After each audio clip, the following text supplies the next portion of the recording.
أعزائي، أسعد الله أوقاتكم. اليوم نتكلم عن كيفية تنظيف البيض الذي يكون بالعش في البطن الثاني والفراخ، يسببون في وسخ أو وضع أوساخ على البيوض. كما نلاحظ هذه البيوض وسخة، ونحاول الآن ننظفها ونشوف الطريقة الصحيحة. نأتي بماء دافئ بهذا الشكل، الماء حار، نضع فيها الماء البارد حتى تصبح دافئة. الآن أضع فيها الآن ماء دافئ. طبعا لازم يكون اليد نظيف جاف حتى لا تنزلق البيض لما تطلعوا من العش. نطلع البيض بهذا الشكل ونحاول، هذا البيض نظيف، نضعه هنا هكذا، نضعه هنا. نشوف البيض الثاني، نرى أن البيض وسخ بها أوساخ. لازم ما هذا مواد التعشيش الريش، أهم شيء أن لا نسحب أي شيء، لأن إذا سحبنا قد ينكسر أو يكون شرخ في القشرة.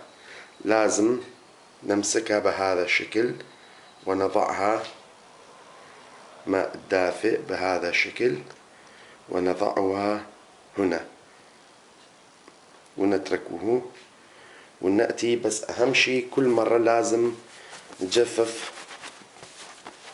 ننشف أو أعتذر اليد حتى لا يكون.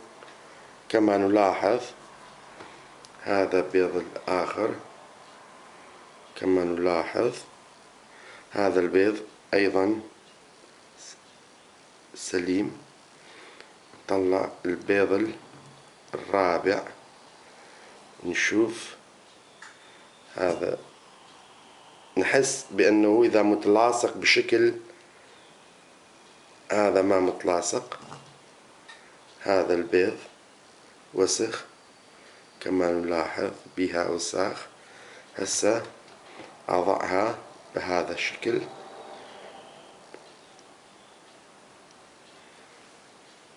خليها هون هكذا، ونتركها لمدة معينة.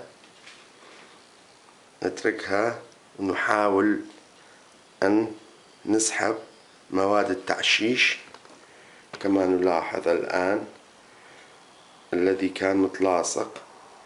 كما نلاحظ هسه الآن هذا، كما نلاحظ هذا أيضا. أهم شيء الآن المشكلة هو البراس أو الفضلات الفراخ. هذا يحتاج بعض وقت. كما نلاحظ أنه بعده يحتاج إلى قليل من الماء. أهم شيء نجيب هاي كلينكس أو ورقة لتنظيف اليد أو هذا بهذا الشكل، وخلي عليها، نمسك البيض حتى بشكل مثل ما لازم يكون يد جاف أو ناشف بهذا الشكل. الذي نحاوله الآن بكل حذر شديد أحرك البيض بهذا الشكل بهذا الشكل، يعني ما أضغط على البيض بأي شكل من الأشكال، أحركها بهذا الشكل.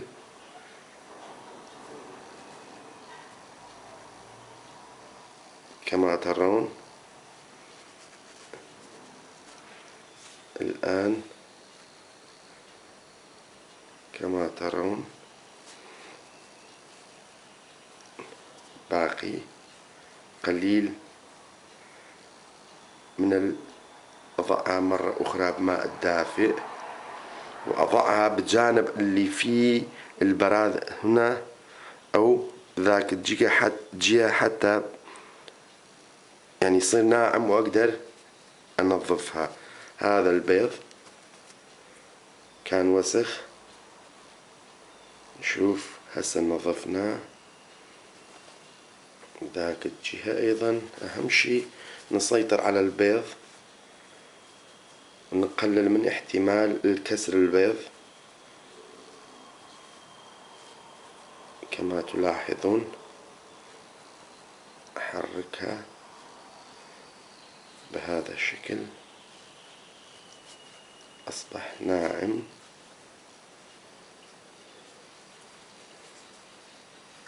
الآن بقى فقط هون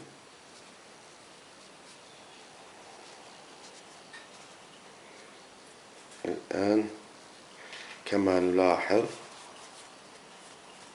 البيض أصبح نظيف بشكل كامل. طبعا لازم نغير العش إذا كان العش فيها رطوبة، بس هذا العش الآن ما بها أي رطوبة. بس أنظفها هكذا شوية حتى نقلل من وجود أي الخليط أو البذور وأرجعها.